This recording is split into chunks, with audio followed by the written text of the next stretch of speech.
হাসালে গো set, হাসালে। কি বললি তুই আমাকে? তুই চিনিস মানা, চিনিস মানা আমি কে? চিনিস তুই মানা? লালু দেখছো কি কালো জামকে মারলে, মার শালাকে। তুই তো লালুকে যে কালো জামকে মারতে পাঠালি, এবার তোকে কে বাঁচাবে?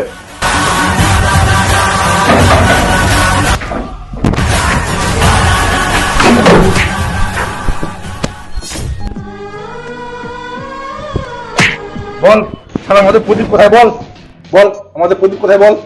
আমি জানিনি প্রদীপ কোথায়, আমি জানিনি প্রদীপ কোথায়। বল বল, প্রদীপ কোথায় বল। বলছি বলছি বলছি, বল বলছি। চ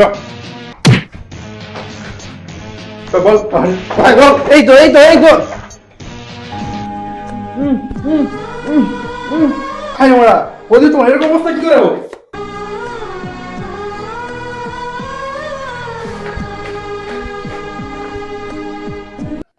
আরে প্রদীপ, তোমার এরকম অবস্থা কি করে হলো?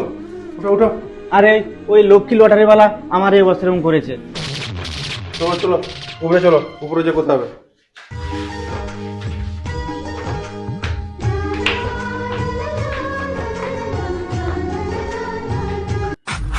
বোকা চোদা শালা, আমার সাথে লাগা। লে লে লে খেলে লে মারা। আমাকেও মারা চিনুনু, আমি মারা কালো জাম। সেট, এই যে প্রদীপ ওখানে হাত বাঁধা হয়ে পড়েছিল। এই মারা, তুমি মারা ছেড়ে ছেড়ে এরকম গাড্ডেটা করতে পারলে? আবে হ্যাঁ? শালা কালো জাম আমি নাই রে, এই যে প্রদীপ। ও সরি কাচ্চাদা। শালা প্রদীপ, তুই মারা ছেড়ে ছেড়ে এরকম গাড্ডেটা করতে পারলি? আরে আরে আমার কথাটা শুনো তো। তোর মারা কি কথা শুনবো বে? তুই মারা একটা গাড্ডার, তোর কথা শুনবো মানে আমি? তুই মারা চিনিস মানে আমি কে? বিশ্বাস করো আমার কোনো দোষ নেই। ওই লক্ষ্মী লটারিওয়ালা বলেছিল এই কাজটা যদি করতে পারো তোর ফ্যামিলি পুরো ক্ষতি করে দেবো। আচ্ছা তারপর? ওই জন্যই তো আমি এই বাধ্য হয়ে কাজটা করেছি। আচ্ছা তা তো নাই বুঝলাম, তা সত্ত্বেও কেন লক্ষ্মী লটারির বেলা তোকে মেয়ের ওরকম করে ফেলে রেখেছিল?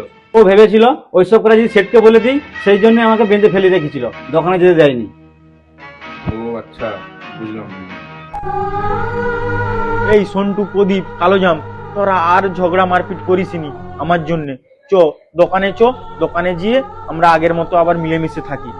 হ্যাঁ হ্যাঁ সেট, তাই হোক, তোমার কথাই থাক। চলো সব দোকানে যাই, চলো।